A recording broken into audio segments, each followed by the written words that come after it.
welcome to Star Wars: The Living Set. Will, good to see you again. Good to see you. Excited to be back with you guys again. We got 4 new cards coming at you. This is a pretty exciting episode. We got some great characters. We got another character on a lot of merchandise, and we're actually going to be doing a special episode. We went to a Comic-Con here in Minnesota the other day, including one of the characters from this episode here. So definitely excited for that. So we'll make sure you guys check that one out. But 4 new cards this week again. Topps Star Wars Living Set. You can always get the cards at Topps.com. First card this week is Emperor Palpatine from Return of the Jedi, card number 79. So we're going to jump into the stats real quick. They made 1,103 of these. 41 have been graded by PSA, 33 PSA 10s, and then 7 PSA 9s. So we just recently did Darth Sidious, so we're not going to spend a lot of time on this card because, spoiler alert, same character. Yeah. But what we are going to talk is a little bit around Return of the Jedi. So, of course, the actor is Ian McDiarmid. I always say that name wrong. I apologize. McDiarmid. I apologize. I said his name wrong. Interesting on this one, though, apparently they had asked another British actor named Alan Webb to potentially play the Emperor. Because this is the first time we actually see the Emperor in person is in Return of the Jedi. Like full face, everything. So yeah, because it was just the hood. And we talked about that. Yeah. Last time we talked about him. Yeah, if you remember in Empire Strikes Back, the first time we see actually a video of the Emperor, it was actually a woman who played the Emperor at that point. That's why the hood was so low. Yeah, it was just very interesting. So this is the first time, but Alan Webb was apparently supposed to play it, but apparently he had the flu. Oh. Then there was a snowstorm. Oh. They were also worried because apparently he was a lot older and how that may play out. But again, didn't actually make it into that one. Darn. The other, of course, very interesting part about the Emperor in Return of the Jedi is, of course, how he dies. Well, I mean, he does die. He does die, but he does. But if you take a look at the different versions of the movie, now the first version, of course, Vader picks him up, throws him down the hole, dead. Yep. However, later, when they remade it a couple different times, there's the controversial "no" that Vader yells out, which is, of course, very interesting. So they obviously added that voice back in. Yep. So just interesting. But again, not much on Emperor Palpatine this time because we just recently went a lot into that. Again, a pretty cool card. Really cool art on this card, but definitely a great card from this one. Again, Emperor Palpatine. I do like the art on that one. Definitely like that. All right. We're going to go quickly to card number 80, Porgs. Woohoo! Oh, boy. All right. Love the Porgs. Love the Porgs. Of course, when you think about the Porgs, when they first put out the trailer, everyone loved this little squawking thing. Nobody knew what it was, but guess what they did? They sold a lot of Porg merchandise. Oh, my gosh. So, I remember because I'm pretty sure Force Awakens came out sometime. I mean, this one's from The Last Jedi. Yep. The Force Awakens came out sometime around Christmas. Of course it did. And I very distinctly remember that for Christmas, me and my sister Leah, we both got different Porg plushies, and I was so happy with it. That's right. I loved it so much because I had just seen the movie. I was already a big Star Wars fan. I was like, oh my gosh, it's a whatever this thing is. Yeah, merchandise. It's all about that. So let's go into some quick stats about this card.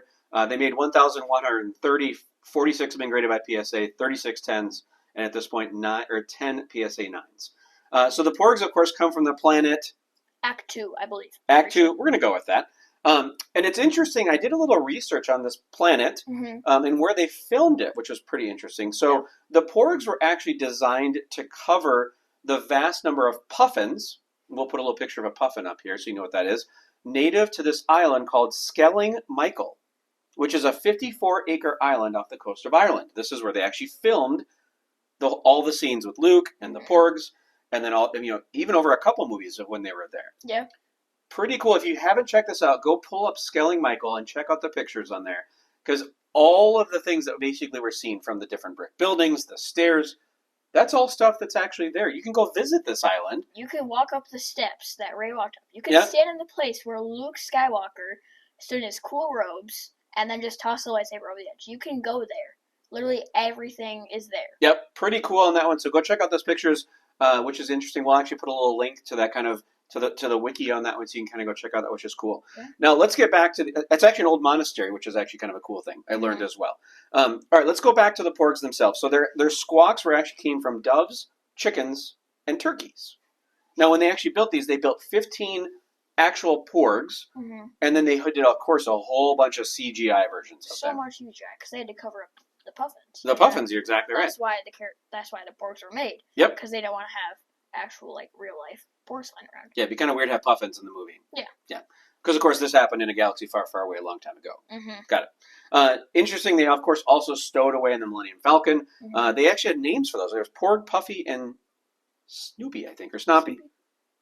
Something like that. Yeah. Which is interesting because, of course, that's a great way to sell some merchandise for that. Absolutely. So Porgs are super cute. Great merchandise. They put Porgs on everything. Instant hit with everybody. Yeah, instant hit with all the kids. They love that one. So, again, cool card with the Porgs. And, of course, on this card, as you'll see, it's got the sad Porg eyes. Mm-hmm. This might even be the scene when Chewie is, I think, making a little rotisserie Porg. I'm pretty sure it is, because you can, see, almost, the firelight. Yeah. Once again, great artwork. Kris Penix. Love it. Yeah. You can, see, probably the firelight, I'm guessing. Yeah. So I'm pretty sure there she is from that scene when Chewie's roasting a Porg. Yeah, which is pretty cool. All right, awesome. Let's go to the next card. Card number 81.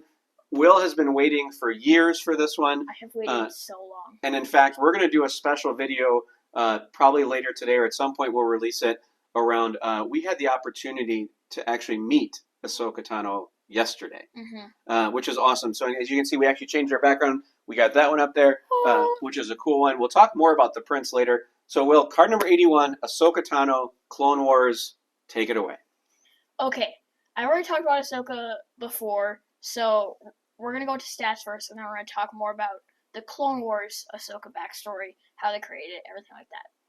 So they made 1,293, 98 have been graded by PSA, 81 10s, and 15 9s. So before we go into the character, let's talk a little about the card for a second. So I would say, from just watching card sales on eBay, from watching card sales around, this is probably the most valuable card. Absolutely. Whether you even though they made almost 1,300 of them, which is the highest number of all of the cards this week, Ahsoka's character is such a popular character that whether it's a raw card, meaning ungraded, it still goes for good money. Yeah, probably and then 20. More than that even lately, which has been crazy. Wow. And then even the graded ones go for a lot more. So from the actual card side, it's interesting that I would probably call this, between this one and then the Thrawn card, are probably the two most valuable cards that have got, as far within the set that we've seen so far. Yeah. Okay. So super cool card. Love the artwork. At first, I wasn't a huge fan because, they probably could have chosen a better scene to, have the art around. But the more I look at it and the more I think about it, I just love how they made it. It just captures her awesomeness so well. They being Kris Penix, of course. They being Kris Penix. Yes. Super great job. Gonna stop talking about the card for now. Now we're going to go to backstory stuff. Okay. So the original idea of Ahsoka Tano was actually created by George Lucas and Dave Filoni. Dave Filoni, yep. Dave Filoni. Yep. And then... So I think what I read is that when they were thinking about kind of creating this story for Anakin, Dave Filoni said to George Lucas, because he said, well, Anakin doesn't have a padawan. And George Lucas, of course, the Godfather of everything Star Wars, says, no, he does. And Dave Filoni apparently said he does. And George said he does. And when you're George Lucas, you just get to do that. You can't really argue with George Lucas. Yeah, can't argue at that point. He says Anakin has a padawan. Anakin has a padawan. Anakin has a padawan. That's how it works. Yes. So they originally created Ahsoka to kind of give Anakin some more development in the Clone Wars show. If they didn't have her in the show, it would have been completely different. Yep. But I'm super happy with how they did Ahsoka in the show. Yep. Super great. The connection between her and Anakin was just amazing. Yeah. There were some hard parts, but it was also just so good to see kind of almost that dark side come out in Anakin protecting Ahsoka. Yep. A few times when she got captured, almost kind of reminded me of in Revenge of the Sith when he's killing Tusken Raiders because he's mad about Padme. We actually kind of see some of that in the Clone Wars for Ahsoka. Yep. So I love that they had that connection between them. Super great. Love it. Yeah, I think they even talked about that they wanted to have the story, again, for kind of the Padawan and Master relationship for Anakin. And really that's where Ahsoka kind of was created, which is pretty cool. Yep. So then, initially the fans didn't really like Ahsoka because in the first few seasons she's, I believe she was set to be about 14-ish. Yeah, I think 13. so. Yeah. So she's just a 13-year-old girl who's kind of bratty. Or a 13-year or 14-year-old boy. Girl or boy. You know how teenagers are. Just a teenager. Got it. So people didn't really like her because she was obviously kind of bratty because teenager, yeah. So people initially didn't like her, but then they grew to like her the more that she progressed in the various seasons. She had a lot change. I believe in season 3, she got her second lightsaber. Yep. Because in the first few, she only had one lightsaber. But then she got her second. She had a costume change. Yep. Personally, I think it looks better now. The old one was kind of meh. Okay. But yeah. So, super cool development. I like how they really changed it all up. Yep. Kind of like had her develop almost throughout the show. Yeah. To like show like how long it is and like what kind of like war does to a person. Yeah. She like started off at like a 13-year-old, however old teenager. Yep. And then by the end of the season, her voice has kind of gotten deeper. She's changed a bunch. She's grown taller. She's become a better fighter. Everything like that. It was interesting because we actually went to a Clone Wars panel yesterday. At the Comic-Con we were at. Yep. And that was actually one of the things that Ashley Eckstein?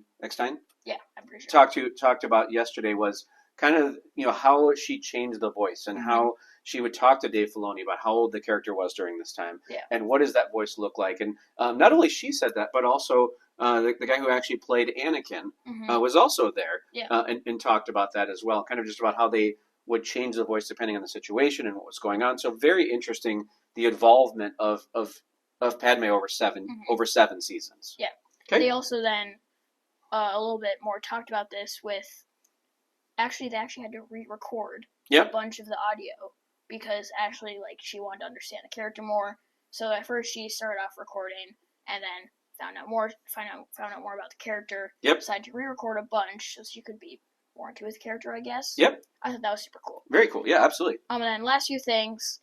She was one of the voices in Rise of Skywalker. Yep. Kind of all the Jedi, they're helping Rey. It's kind of hard to hear, but if you listen very closely, you can hear her. Yep. And then in the latest Ahsoka show, we then find out that she attempted to teach Sabine Wren the ways of the Force.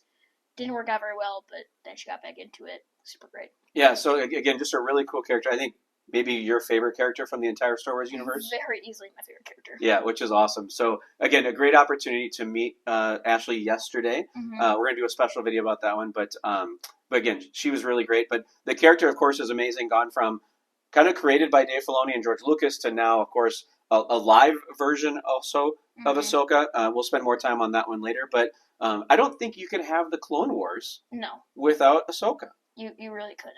Yeah. Which is awesome. So, again, great card. Anything else on Ahsoka? Love her. All right. Very easy. All right, let's go to card number 82, Bala-Tik from The Force Awakens. Well, tell us about this one. So, first going to stats. This one, they made under 1,000. They made 992. 13 have been graded by PSA. Only 9 10s and 4 9s. Yeah, not very many graded on this one, huh? Not very many. Very interesting. Yep. The actor is Brian Vernal. I think so. We'll go with that. Yep. The actor is in 21 different movies, yep, including Dunkirk. Dunkirk? You haven't seen that. That's okay. It's a war movie, but apparently that was, when I looked through the list, that was one I saw the most of. Okay, well, okay. He's in Dunkirk. Yep. And, of course, we kind of know him for his special accent, which is actually, I don't know how to say it, but it's basically an accent if you're from Glasgow is what it is. Glasgow. Yeah, we'll just go with that. A Glasgow accent. Yep. He was with the Guavian Death Gang. He was basically the leader of it. Yep. He's the guy who says the very famous line, "Tell that to Kanji Club," which is... I don't know if it's a famous line, but you like saying it, though. It's not famous, but I mean, when most people hear his name, they think, fair enough. That guy. Got it.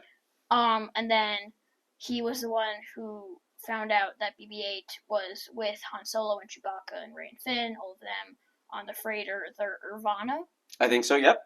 And then survived all the Rathtars that then broke free, yep, thanks to Rey. And then was the one who notified the First Order that BB-8, the droid they were looking for, was with Han Solo and Chewbacca on the Millennium Falcon. Yeah, that was, I mean, it's a huge moment, right? You know, obviously we get to see the Rathtars, we get to see him. I don't think we see him again, though. I don't think we do. I don't think we see him again, but apparently he somehow survived the Rathtars. So, again, an interesting character, kind of, obviously when Han and Chewie, they got two different, gangs coming at them, trying to get money back, and they're trying to keep swindling their lifestyle. So Han's trying to get through it. Trying to get through it again. All right, anything else on that card? I don't think so. All right, so again, we take a look 4 cards this week for you guys. Favorite art for this week? What is your favorite art for this time? Art, I'm going to have to say probably either the Porg or Ahsoka. Yeah, I'm going to go with the Porg, I think. The Porg is really good. And I think you really mentioned it earlier. You kind of see the look in the Porg's eyes, kind of the fire reflection. Of course, all great characters. Of course, Ahsoka's an amazing character. Yeah. But I really think the Porg was definitely the best one for this week. So, again, if you guys are interested in checking out the cards, thecardstops.com. They are 2 new cards every single week. Again, we're still having one artist right now, Kris Penix, who's just doing a truly amazing job. And again, we will also be doing another video very, very shortly about our experience at Comic-Con yesterday. We're going to spend a lot more time talking about the interactions that we had, lots of pictures and lots of great things as well. Yeah. Cool. Anything else for this week? I don't think so. Awesome. Thanks, guys. See you soon. Bye.